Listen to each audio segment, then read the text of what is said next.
Hello friends, मेरा नाम शिप्रा भटनागर है और आप सभी का मेरे चैनल पे बहुत बहुत स्वागत है।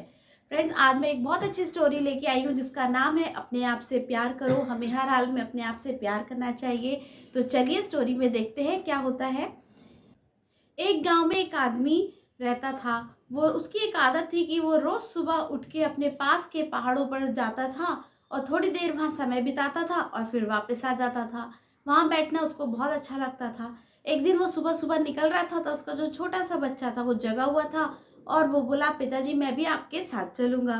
तो उसके फादर ने कहा, बेटा जहाँ मैं जा रहा हूँ वहां पे रास्ता बहुत छोटा है और चढ़ाई बहुत ज्यादा है, पहाड़ है, तुम थक जाओगे, छोटे हो, तुम इतना नहीं चल पाओगे।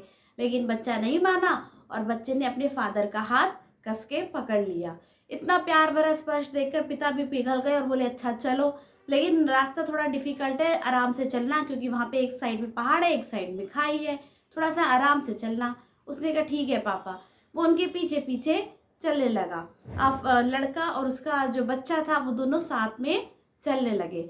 आगे पहुंचे तो पहाड़ पहाड़ था, तो ऑब्वियस एक तरफ पहाड़ था, एक तरफ खाई थी, रास्ता बहुत छोटा था और उस पर धीरे धीरे चलना था। चलते चलते चलते जैसे ही वो चढ़ाई पर पहुंचने वाले थे तभी रास्ते में एक बड़ा सा पत्थर आ गया। फादर क्योंकि उस रास्ते से रोज जाते जाते थे तो उनको तो वो बच के साइड से निकल गए, उनको पता था यहाँ पे पत्थर है। लेकिन बच्चे का ध्यान कहीं और था, वो कुछ और देख रहा था और वो अचानक उस पत्थर से टकरा गया। और जैसे ही वो पत्थर से टकराया और उसके मुंह से जोर से आवाज निकली, Oh no! आ ऐसे करके वो दर्द भरी उसके मुंह उससे चीख निकली, क्योंकि उसके घुटने में चोट लग गई थी। जब उसके मुंह से चीख निकली तो अचानक पहाड़ों से भी आवाज वो गूंजने लगी और उसमें भी चीखने की आवाज आने लगी।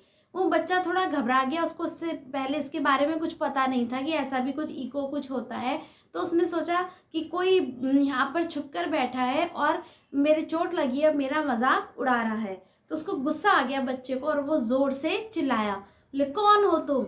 और जैसे ही वो बोला फिर से वापस वही आवाज गूंजी, कौन हो तुम? वैसे ही गुस्से में। अब जब फादर थोड़े आगे थे और उन्होंने देखा कि क्या हो रहा है, बच्चा क्या कर रहा है, तो वो सारा माजरा समझ गए और अपने बच्चे के दिल की बात भी समझ गए। वो बच्चे के पास आके बोले, बेटा वो कोई नहीं है, वो तुम बस फादर ने कुछ नहीं कहा, सिर्फ जोर से कहा कि मैं तुमसे बहुत प्यार करता हूँ। और जैसे ही उसने ये बोला तभी पलट के आवाज आई कि मैं तुमसे बहुत प्यार करता हूँ। बच्चे को बड़ा आश्चर्य हुआ कि जब मैं बोल रहा था तो ये तो मुझसे गुस्से में बात कर रहा था, और जब आपने बोला तो उसने वही बात बोली कि मैं आपसे प्यार करता हूँ।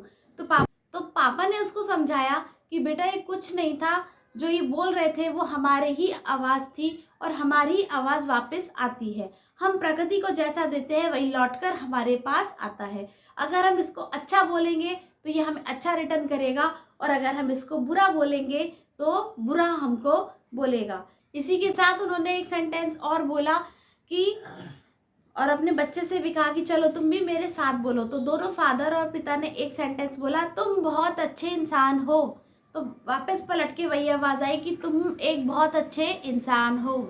फिर फादर ने अपने बेटे को समझाया कि बेटा हम जो यहाँ पर बोलते हैं वो चीज़ पहाड़ों में गूंजती है, इसलिए आप अपनी लाइफ में जैसा एक्सपेक्ट करोगे आपको लाइफ वैसे ही मिलेगी। अगर सेम ऐसा ही हमारी लाइफ में भी होता है। अगर हम अपनी लाइफ के बारे में हमेशा बुरा सोचते रहेंगे कि हमारी किस्मत खराब है, हमारी ज़िंदगी बेकार है, तो डे बाय डे हमारी लाइफ बेकार होती चली जाएगी। और अगर हम कुछ अच्छा सोचेंगे कि हमारी लाइफ तो बहुत अच्छी है, भगवान ने बहुत कुछ दिया है, मैं उसका धन्यवाद करती हूँ या करता हूँ, तो हमारी लाइफ उसी तरीके से बनती चली जाएगी। तो अब ये तुम्हें डिसाइड करना है कि तुम्हें अच्छा सुनना है या बुरा सुनना है। तुम अपनी लाइफ को जैसा ट्रीट करना चाहोगे, लाइफ वैसा ही बिहेव तुम्हारे साथ करेगी। इसलिए हमेशा अच्छा सोचो और हमेशा अच्छाई का ही सामना करो। ये बात बच्चे के मन में बैठ गई और अब ये लोग घर की तरफ वापस लौट रहे थे। लौटते लौटते बच्चे के दिमाग में एक बात बैठ गई थी कि हम लाइफ से जैसा एक्सपेक्ट करेंगे लाइफ हमें वैसा ही ट्रीट देगी। तो वो खिलखिलाया, खुश हो गया, भाग के पहाड़ की चोटी पे गया और जोर से बोला कि तुम एक बहुत अच्छे इंसान हो और मैं तुमसे बहुत प्यार करता हूँ। और यही आवाज़ वापस गूंज के उसके पास आई और ये लेसन वो ज़िंदगी भर समझ गया और हमेशा वो खुश और हैप्पी रहा। और यही बात हमारी ज़िंदगी पर भी लागू होती है। तो आई होप आपको हमारी स्टोरी अच्छी लगी होगी। अगर अच्छी लगी तो प्लीज़ इसको लाइक कीजिए, चैनल पे नए हैं तो सब्सक्राइब कीजिए और अपने फ्रेंड्स के साथ इसको शेयर कीजिए। तब तक के लिए गुड बाय, मिलते हैं हम अपनी नेक्स्ट स्टोरी में।